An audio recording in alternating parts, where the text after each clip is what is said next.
اور اللہ ایک اور مثال بیان فرماتا ہے کہ دو آدمی ہیں، ایک ان میں سے گونگا اور کسی کا غلام ہے بے اختیار و ناتواں کہ کسی چیز پر قدرت نہیں رکھتا اور اپنے مالک کو دوبھر ہو رہا ہے، وہ جہاں اسے بھیجتا ہے کبھی اچھی خبر نہیں لاتا۔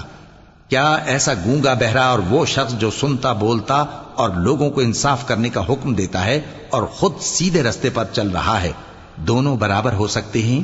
اور آسمانوں اور زمین کا بھید اللہ ہی کے پاس ہے، اور اللہ کے نزدیک قیامت کا آنا یوں ہے جیسے آنکھ کا جھپکنا، بلکہ اس سے بھی جلتر۔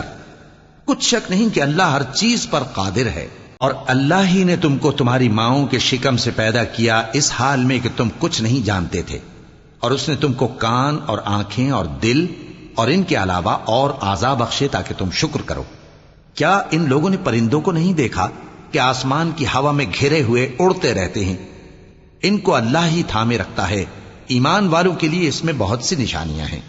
اور اللہ ہی نے تمہارے لیے گھروں کو رہنے کی جگہ بنایا، اور اسی نے چوپایوں کی کھالوں سے تمہارے لیے ڈیرے بنائے جن کو تم ہلکا پھلکا دیکھ کر سفر اور حضر میں کام میں لاتے ہو، اور ان کی اون اور پشم اور بالوں سے تم اسباب اور برتنے کی چیزیں بناتے ہو جو مدت تک کام دیتی ہیں۔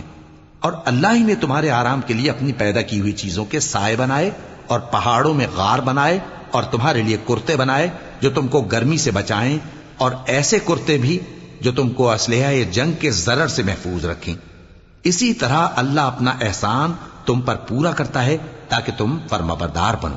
بس اگر یہ لوگ روگردانی کریں تو اے پیغمبر تمہارا کام فقط صاف صاف پہنچا دینا ہے۔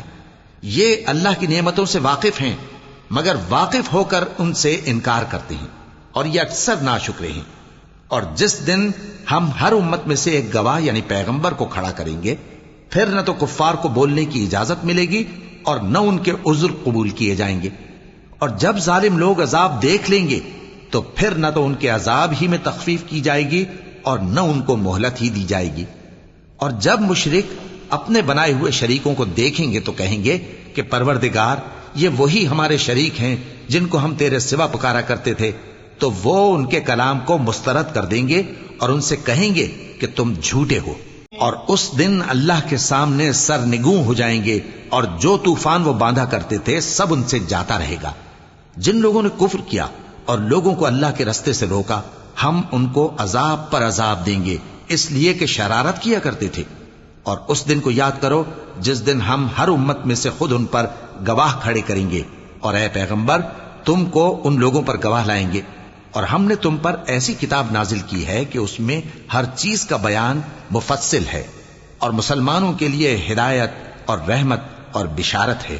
اللہ انصاف اور احسان کرنے اور رشتہ داروں کو خرچ سے مدد دینے کا حکم دیتا ہے، اور بے حیائی اور نامعقول کاموں سے اور سرکشی سے منع کرتا ہے، اور تمہیں نصیحت کرتا ہے تاکہ تم یاد رکھو۔